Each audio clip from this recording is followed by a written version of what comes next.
mit Ihnen stimmt ja wohl so einiges nicht. Bitte? Ansgar, was soll das denn? Konstantin, ich weiß nicht, wer das ist, aber eins weiß ich ganz genau. Er ist nicht dein Vater. Oh Gott, ich weiß gar nicht, wie ich dir sagen soll. Ah, da hab ich's ja. Komm, steck das Ding weg. Ich habe mit Olivia geschlafen.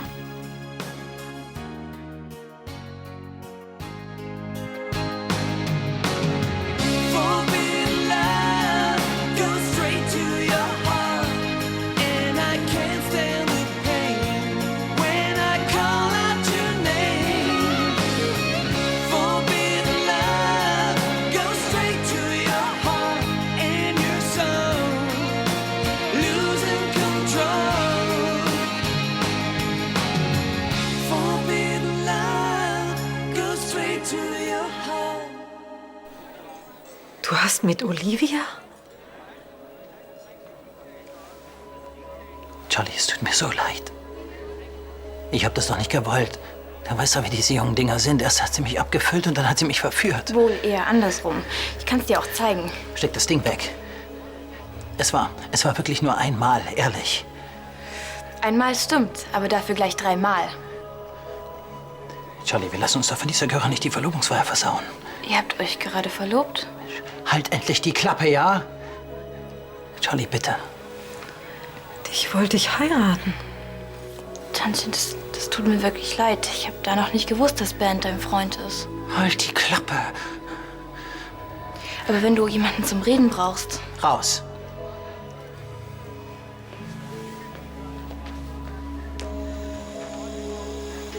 Hey, Charlie. Weißt du was? Lass uns nach Hause fahren und über alles reden. In Ruhe. So etwas Widerliches hätte ich dir nie zugetraut. Jetzt geh doch nicht weg.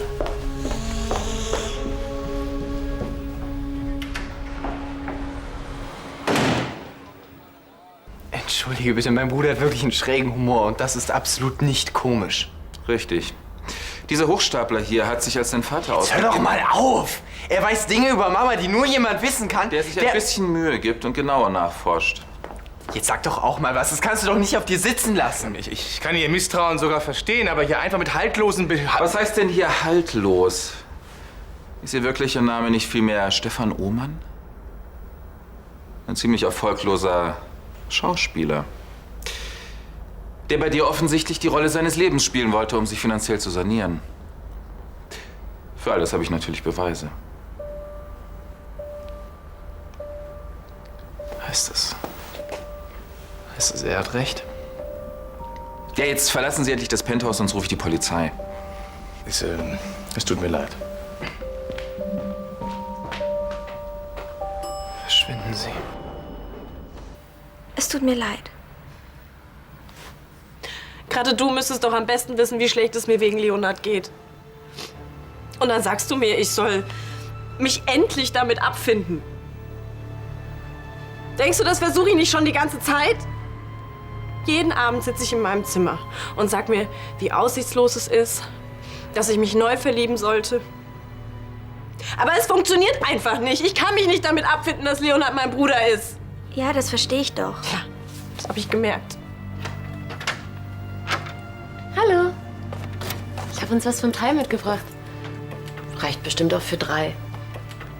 Ich habe sowieso keine Zeit mehr. Entschuldige nochmal, Sarah, und vergiss einfach, was ich gesagt habe.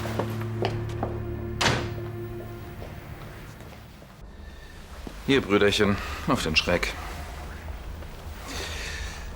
Ich hätte mir ja wirklich gewünscht, dass du gleich deinen leiblichen Vater findest, aber Warum habe ich nicht gleich geahnt, dass mit diesem Typen was nicht stimmt? du hast es dir eben so sehr gewünscht. Du hast sämtliche Bedenken beiseite gewischt. Das ist normal. Du hast dich nicht von ihm täuschen lassen. Tja, weißt du, ich habe in meinem Leben schon so viele unangenehme Typen kennengelernt. Irgendwann bekommt man einen Blick dafür. Und selbst ich lasse mich noch manchmal von einem täuschen. Tanja von Anstetten. Beispielsweise. Weißt du, Konstantin, du gehörst zu einer prominenten Familie. Da gibt's immer Leute, die sich an uns bereichern wollen, die uns ausnutzen wollen. Das ist einfach die Realität. Ich schätze, ich muss mich bei dir entschuldigen. Danke, dass du ihn entlarvt hast. Schon gut, keine Ursache. Auch wenn ich jetzt wieder bei Null anfange. Hey, Eines Tages findest du deinen leiblichen Vater, ganz bestimmt.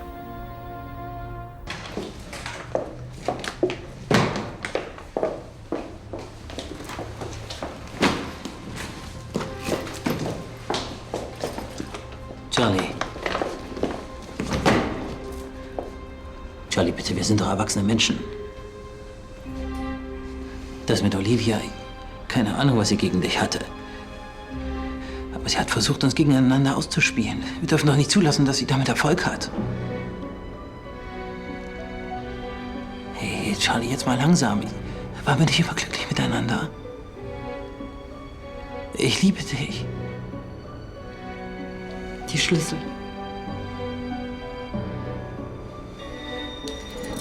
Du kannst doch jetzt nicht einfach alles so wegwerfen. Unsere Beziehung, die Hochzeit. Alles nur wegen so einem kleinen Ausrutscher. Die Schlüssel.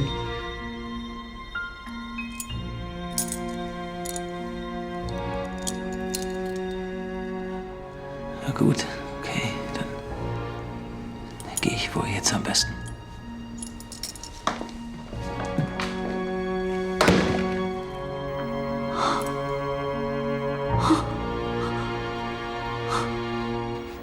Ach du Scheiße. Sarah hat wirklich erfahren, dass du mit Leonard im Bett warst? Um Gottes Willen, nein. Ja, aber warum sollte sie dir dann die Freundschaft kündigen? Ich war offen zu ihr. Vielleicht ein bisschen zu offen. Es gibt eben Menschen, die vertragen die Wahrheit nicht. Weißt du, warum mir bei Sarah der Kragen geplatzt ist? Weil es mir nur um mich ging. Weil ich nicht damit klarkomme, wenn Sarah sich eine Zukunft mit Leonard vorstellt. Deswegen habe ich sie so blöd angemacht. Und das war einfach... Sowas von unsensibel von ihr. Anscheinend kann sie überhaupt nicht nachvollziehen, wie es mir geht. Mag sein, dass sich Jana im Ton vergriffen hat. Das klingt nach aber. Sei mir nicht böse. Aber sie hat nicht ganz unrecht. Fängst du jetzt auch noch so an?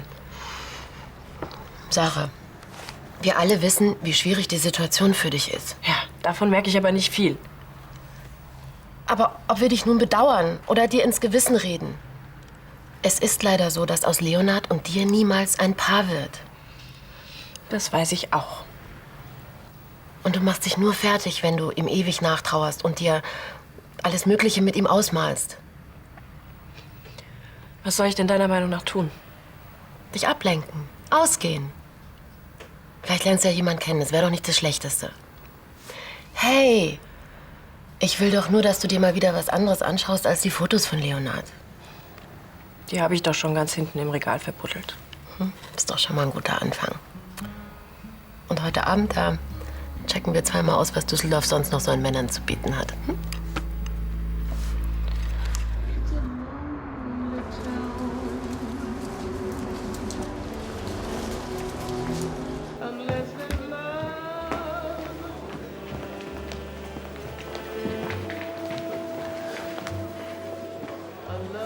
Angelo?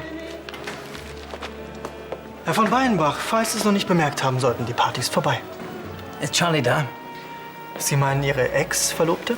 Sparen Sie sich Ihre blöden Kommentare. Sagen Sie mir, wo sie ist. Es tut mir leid, ich habe die Anweisung, keinerlei Auskünfte über das Privatleben meiner Chefin zu erteilen.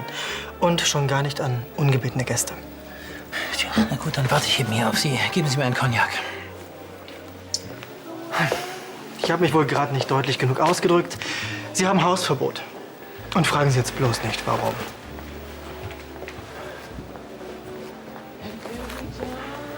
Na, Weinbach, doch kein Ticket in die High Society? Wer hat Sie denn um Ihre Meinung gefragt? Und das nur, weil Ihnen mal wieder in maßloser Selbstüberschätzung Ihr Denkvermögen in die Hose gerutscht ist. Halten Sie den Mund. Sie könnten mir fast leid tun. Aber auch nur fast.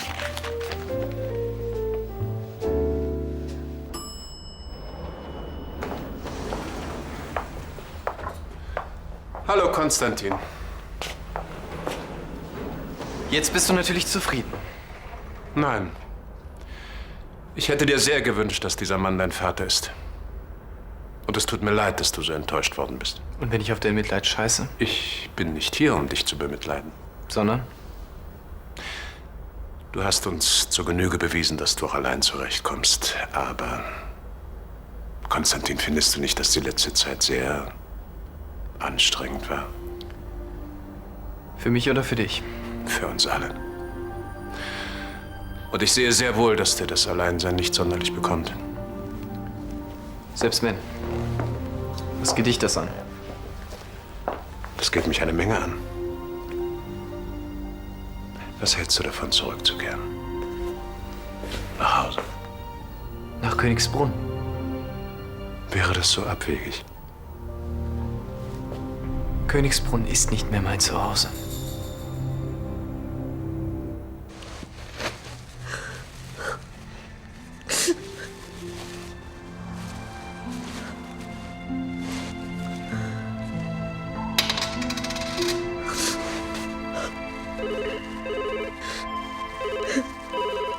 Charlie Schneider, privat. Ich bin nicht zu Hause. Hinterlassen Sie eine Nachricht. Danke.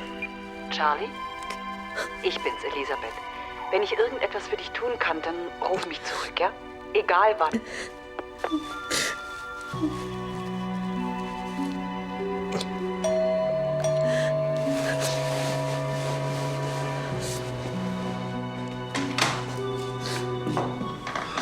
Charlie, was ist denn los?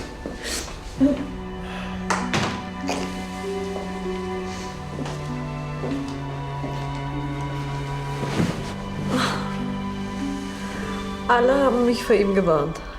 Alle haben mir gesagt, dass ich ihm nicht trauen kann. Und ich? Dabei habe ich so sehr gehofft, dass ich diesmal den Richtigen gefunden habe. Einen, der es ernst meint. Und der mich liebt, ehrlich liebt. Das hättest du auch verdient. Aber was ist denn eigentlich genau passiert? Du bist auf einmal rausgerannt.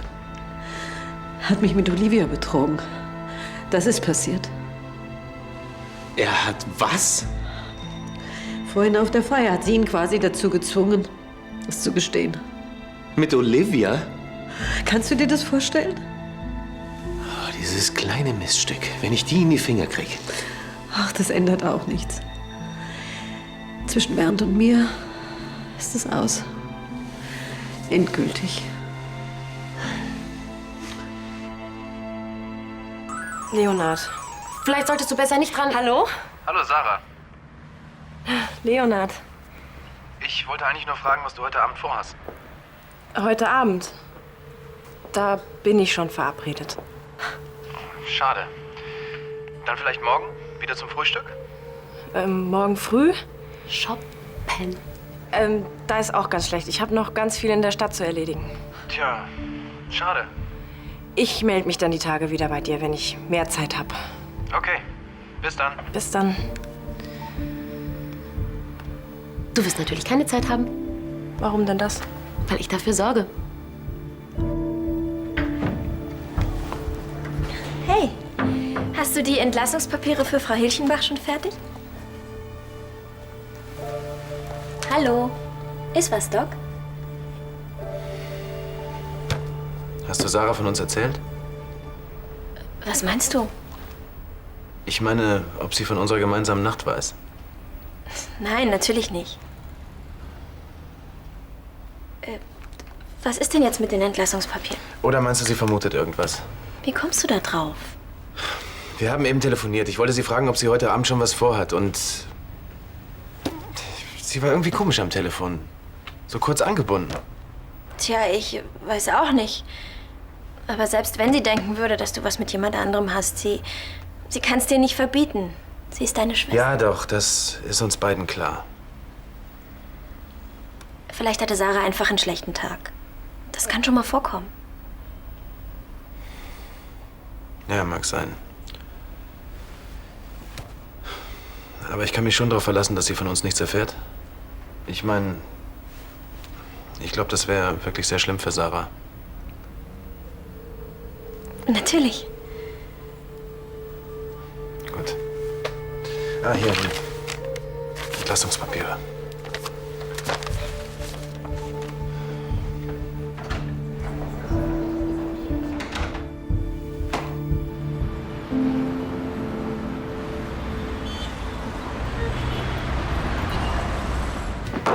Komm, mach mir noch einen doppelten Meister. Dann ist aber Schluss. Schluss aus Finito, genau. Kannst mich doch nicht mitten im Winter einfach vor die Tür setzen. Wo soll ich denn jetzt pennen? Das ist mir völlig egal. Jedenfalls nicht mehr in unserer Wohnung. Ich frage mich nur, was Mama dazu sagt, wenn sie erfährt. Was du hier so treibst und vor allem mit wem oder was wolltest du sagen? Ich wusste wirklich nicht, dass Tante Charlie mit diesem Bernd...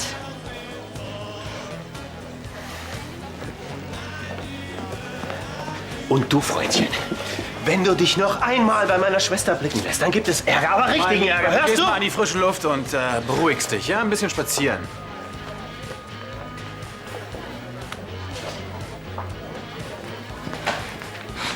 Und jetzt? Was willst du denn? Wissen, wo ich ab jetzt wohne. Schließlich hat mich deinetwegen vor die Tür gesetzt. Meinetwegen. Sag mal, tickst du noch ganz richtig? Wer ist denn mit seinem blöden Handyfilmchen mitten in meine Verlobungsfeier geplatzt? Hättest du mir mal gesagt, dass du drauf und dran bist, meine Tante zu heiraten? Wolltest du Blumen streuen? Oh, du kapierst wirklich gar nichts. Du und meine stinkreiche Tante Charlie, das wäre finanziell so richtig interessant geworden.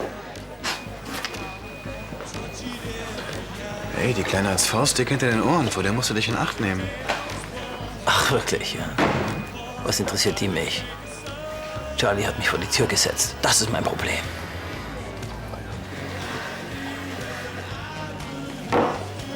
Bist du schon mal stehen gelassen worden von einer Frau, die du wirklich liebst? Ja, aber das hatte ich bis jetzt erfolgreich verdrängt. Ja, dann muss ich dir aber nicht erklären, wie es mir geht.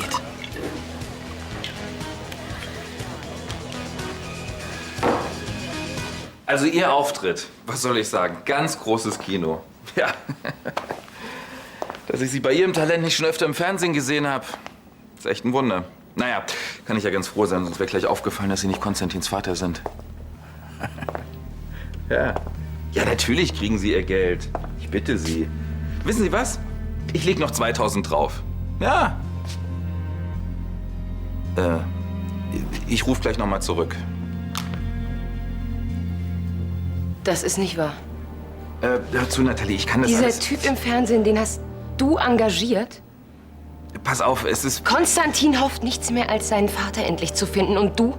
Du benutzt ihn mal wieder für deine Intrigen?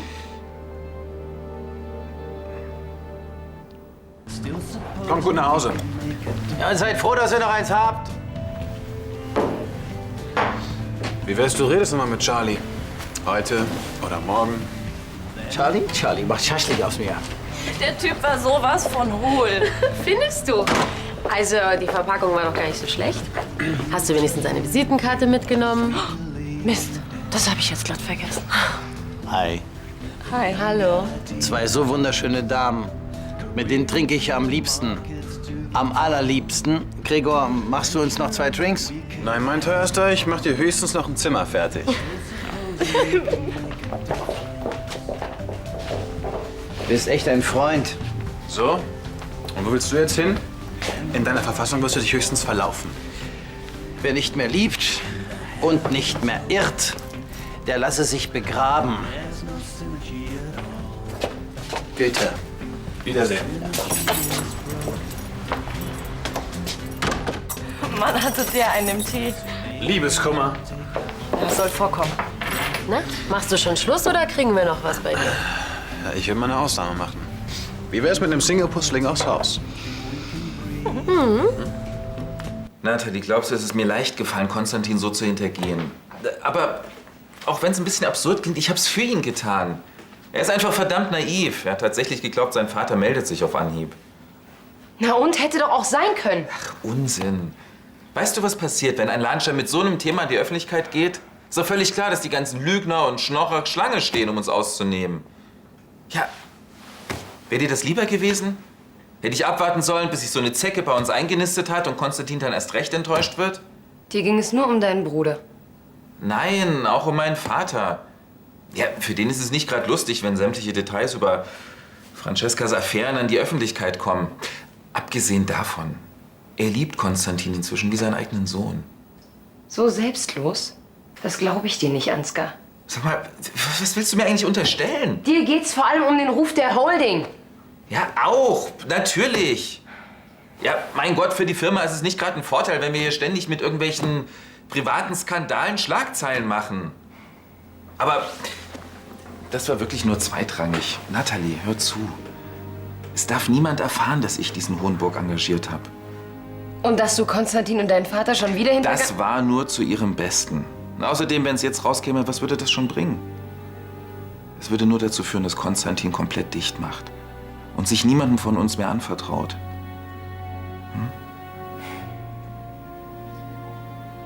Schon gut, von mir erfährt niemand was.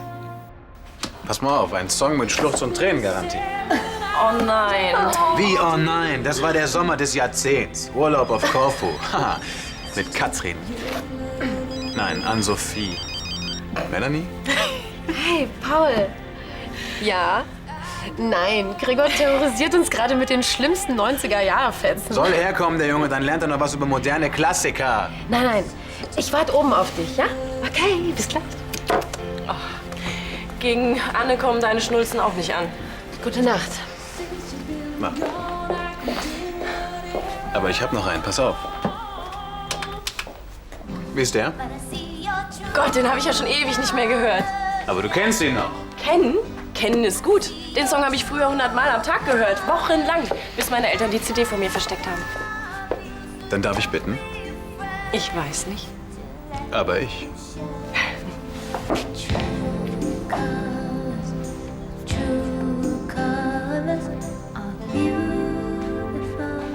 Elisabeth, ich kann den Jungen doch nicht einfach sich selbst überlassen. Gib ihm Zeit, bis er die Entscheidung alleine trifft. Ansgar, Ich gehe dann schon mal nach oben. Gute Nacht. ich kann dir gar nicht sagen, wie dankbar ich dir bin. Ach, wegen der Sache mit Konstantin. Ach, weißt du, dieser Typ kam mir gleich komisch vor. Da bin ich einfach dran geblieben. Ja, aber dazu braucht man einen klaren Verstand und der fehlt mir leider im Moment, was deinen Bruder betrifft. Ja, du hast uns und Konstantin vor einer großen Katastrophe bewahrt. Ich bitte dich. Es ist auch in meinem Interesse, schließlich sind wir eine Familie. Vater, wenn es dir lieber ist, wenn ich dich grundsätzlich frage, bevor ich irgendwas unternehme, dann... Nein, nein, ich vertraue dir voll und ganz. In jeder Hinsicht? Wie meinst du das? Nun, du weißt, ich wüsste es sehr zu schätzen, wenn du meiner Intuition auch bezüglich der Holding folgen würdest. Ich habe früher mal versucht, die ganzen Hits auf dem Klavier nachzuspielen. Das war sicher besser als im Original. Hätte ich ja gerne mal was von gehört. Wir haben von unseren Nachbarn eine Anzeige wegen Lärmbelästigung bekommen. Noch Fragen? Nein. Und meine Klamotten damals, der reinste Horror. Hier gibt's doch sicher noch Bilder von. Und die würdest du jetzt gerne sehen, hm? Ja. Ich glaube, das verschieben wir auf ein anderes Mal. Klingt so, als wären Anne und Paul schon zum Nahkampf übergegangen. Ja, aber du könntest mir ja dein Fotoalbum zeigen. Du meinst, du willst noch auf einen Kaffee bei mir vorbeikommen?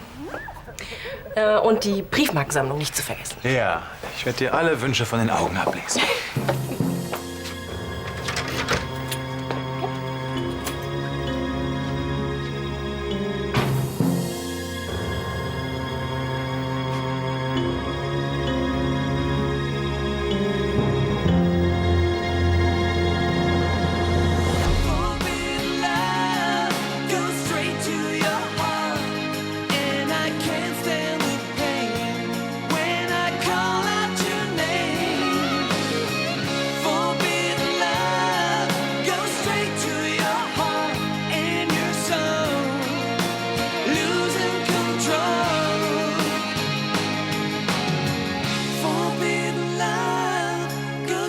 To